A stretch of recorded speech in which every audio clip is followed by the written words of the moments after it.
अस्सलाम वालेकुम उम्मीद करता हूँ खैर से होंगे और अपने ऊपर पूरी इंजॉय कर रहे होंगे।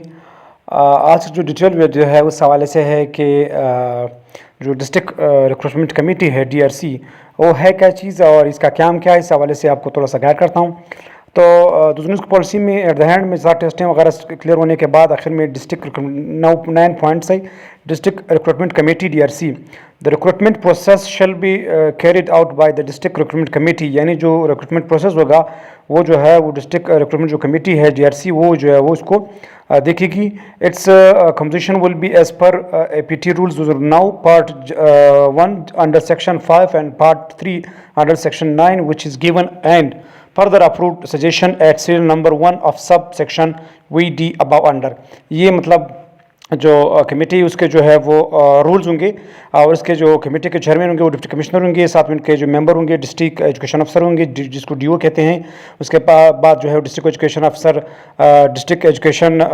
डिस्ट्रिक्ट ऑफिसर एजुकेशन होंगे मेल, इस तरह डिस्ट्रिक्ट ऑफिसर एजुकेशन फीमेल होंगी और डिस्ट्रिक्ट अकाउंट्स अफसर कंसर्न, ये जो इस कमेटी के मेंबर्स होंगे।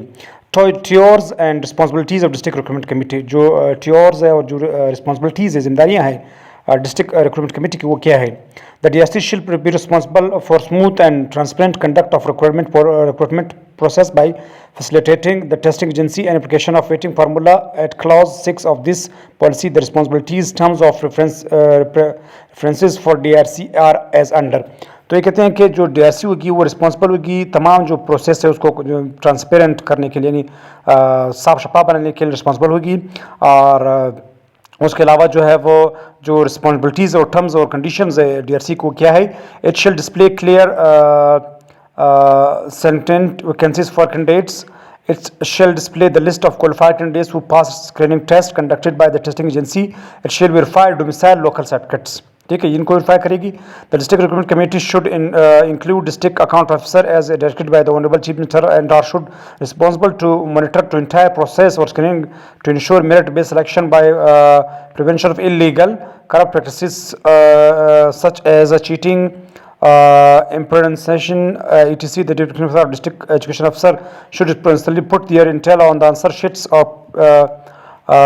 preclude any chance of their replacement। अच्छा, ये जिम्मेदारी है। उसके बाद मेरिट लिस्ट किस तरह बनाएगी डीआरसी। अच्छा, डीआरसी किस तरह merit list will be category wise, gender wise of rural areas should be caused on union council area पे, यूनियन काउंसिल वाइज बनेगा merit list, tehsil and district wise in ascending order, area wise in urban areas of municipal committee corporation basis wide approved suggestion repair number 1 of subsection y above according to the choice vacancies as general merit list। ये करेगी।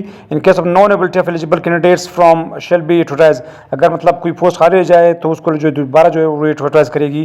the merit list shall be arranged in a descending order from the highest to the lowest marks, and in case 2 or more candidates have the same marks have the same marks, so the person who is having higher IH he will be considered। and उसके बाद है if candidate has 2 locals domiciled in IC shall be considered disqualified automatically for crime of forgery। अच्छा, अगर कोई candidates का जो local या domicile वो 2 होंगे, यानी मतलब 2 जगहों पे होंगी, तो वो जो है इससे जो डिस्क्वालीफाई कर जाएगा।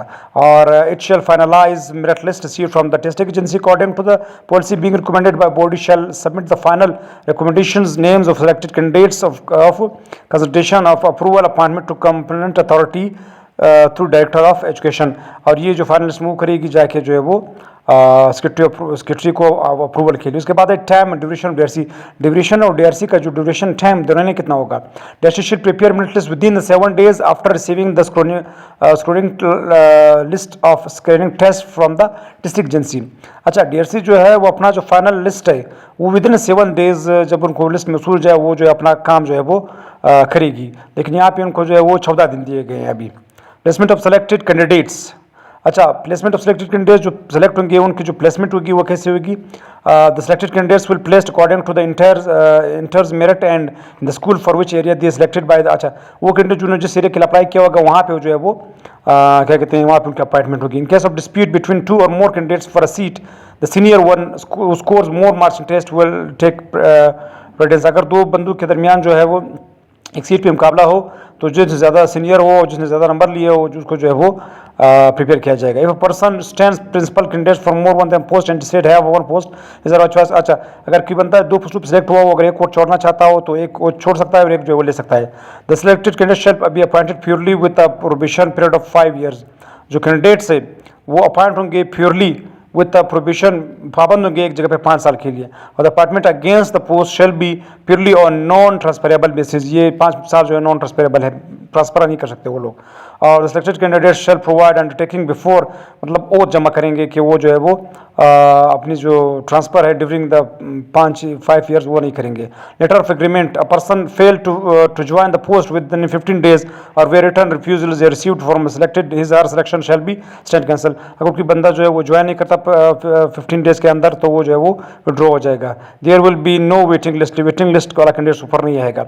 और no candidates will consider appointment in case of withdraw of, अगर कोई कैंडिडेट से पोस्ट उठता है तो वो दूसरी पोस्ट वो अप्लाई मतलब दूसरा उस पर नहीं आ सकता है। उसके बाद verification of degrees and certificates, those degrees and certificates will be consider which have been issued by public sector universities, Balochistan board of intermediate and secondary education Quetta, और any illegal recognised board of university which is recognised by affiliated with the higher education commission Islamabad as well as corrected by Balochistan assembly. अच्छा, वो degrees और वो जो है ना वो acceptable होंगे जो हायर एजुकेशन कमीशन से जो रजिस्टर्ड हो। Verification of degrees certificate degrees from Balochistan intermediate secondary education university will be done by DOs with in 19 days। और जो आपकी डिग्रीज वगैरह होगी वो 19 days, कितने डेज? 19 days, सॉरी 90 दिन के अंदर जो डिग्रीज और सर्टिफिकेट्स है वो जो है वो जो है वो मुस्तलका बोर्ड से यूनिवर्सिटीज जो खुद वेरीफाई करवाएगा। Verification fee will be borne by the candidates but the verification process will be carried out through official correspondents. और जो फी होगा वो कैंडिडेट जमा करेंगे और ये एक जो है वो ऑफिशियल कॉरेस्पॉन्डेंट के जरिए जो है वो ये किया जाएगा। Timelines for recruitment, the recruitment process so far as practicable shall be complete according to the timeline started in MOU with testing services। अच्छा, ये जो अपॉइंटमेंट होगा, जो टाइमलाइंस होगा, वो जो टेस्टिंग एजेंसी जो टेस्ट ले रही है वो उसी दिन उन्हीं वक्त के ड्यूरेशन के दरमियान जो है वो उनको अपॉइंटमेंट करनी चाहिए। लेकिन चूँकि हमारा थोड़ा सा मसला डिफरेंट था तो लिहाजा इसने जो है वो ज़्यादा टाइम लिया। तो ये आज जो वो है आपकी जो 2019 पॉलिसी थी, इसमें verification of degrees and certificates और ये तमाम तरतीब जो है मैंने आपके साथ शेयर किया। उम्मीद है आपको समझ आ चुका होगा। तब तक अल्लाह हाफ़िज़, bye bye and take care.